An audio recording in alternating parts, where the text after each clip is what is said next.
काह उछाहू और राम तिलक सुनिभा उर दाहू। उसकी छाती जल रही है। अच्छा बताओ छाती क्यों जल रही है? न मंथरा का बेटा कंपटीशन में है युवराज के कि अगर ये न बनते तो मेरे बेटे का नंबर आ जाता। ऐसा दूर दूर तक है। कहीं इसका कोई मतलब है? कोई मतलब नहीं। गोस्वामी जी से पूछा गया महाराज जब मंथरा का कोई दूर दूर तक मतलब नहीं है तभी काहे परेशान है?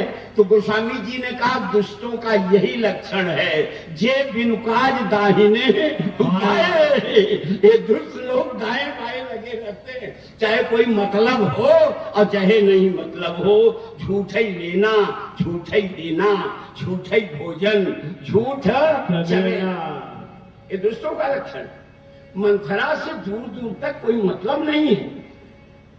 दूसरे के सुख को देखकर अगर छाती जलने लगे तो जान जाइए मंथरा की आत्मा आप में प्रवेश कर गई। याद रखिएगा उन लोग।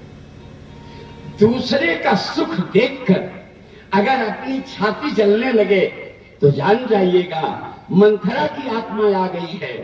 और दूसरे के दुख को देखकर अगर आपकी छाती जले तो जानिए भरत जी की आत्मा आपके अंदर प्रवेश कर गई। हमारे भैया भरत की भी छाती जलती। महाराज वशिष्ठ ने कहा भरत आपके पिताजी ने सत्य की रक्षा के लिए राम को छोड़ दिया और राम के प्रेम में अपने प्राण को छोड़ दिया। ऐसे पिताजी के आदेश का पालन करो, राजा बन जाओ।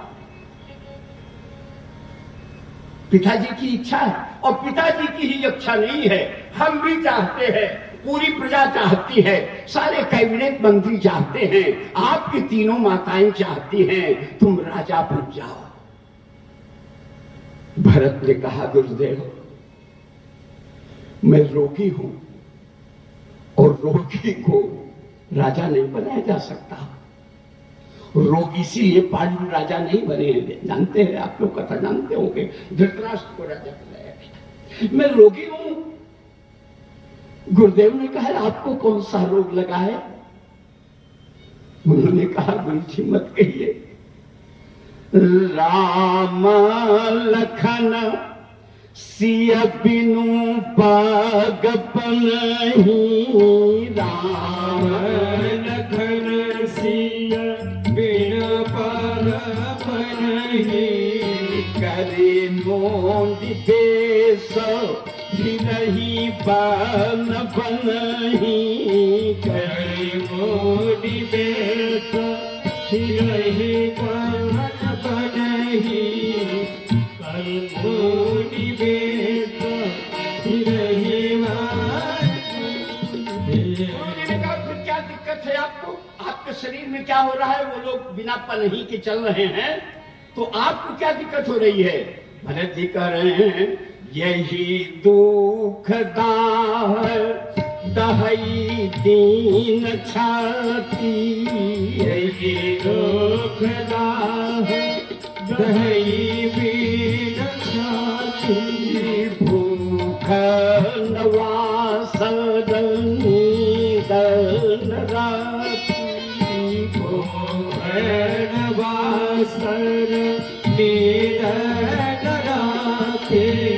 भूख नवासर नीदन राती। दिन में हमें भूख अच्छी नहीं लगती और रात को हमको नींद नहीं आती। मेरी छाती जल रही है। मंथरा भी कह रही है कैकेयी से देवी जब से ये मैंने सुना कि राम को युवराज बनाया जाएगा तो हमें भी भूख और नींद नहीं आ रही।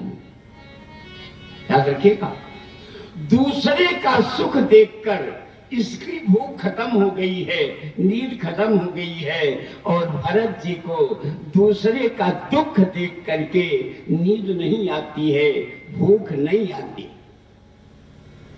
गुरु जी ने कहा चिंता मत करो, मैं वैद्यराज को बुलाता हूं और आपका इलाज करवा देता हूं, आपके छाती की जलन ठीक करवा दूं। भरत ने कहा गुरुदेव ये रोग हमारा ठीक नहीं होने वाला। कहे क्यों?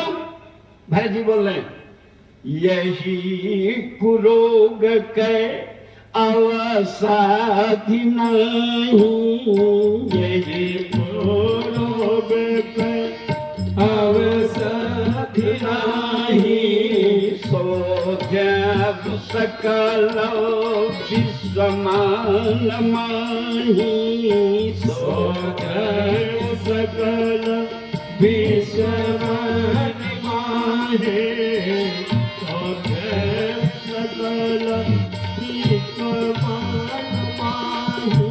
हे गुरुदेव, ये रोग नहीं है, ये क्रोध है। इस क्रोध की कोई दवा नहीं है। गुरुजी ने कहा, भरत, अच्छा तुम ही से पूछ रहा हूं कि ये तुम्हारी छाती की जलन कैसे ठीक होगी? हमारे भैया भरत बोल रहे, आपन दारुण दीनता सब ही कहूं सिर नाई, कि देखे बिन रघुनाथ पद, जिय कई जरनी न जाय। जब तक सरकार के चरण कमलों का दर्शन नहीं करूंगा, तब तक ये छाती की जलन ठीक होने वाली नहीं है। अनुरागी बंधुओं, आज मंथरा की छाती चल रही है।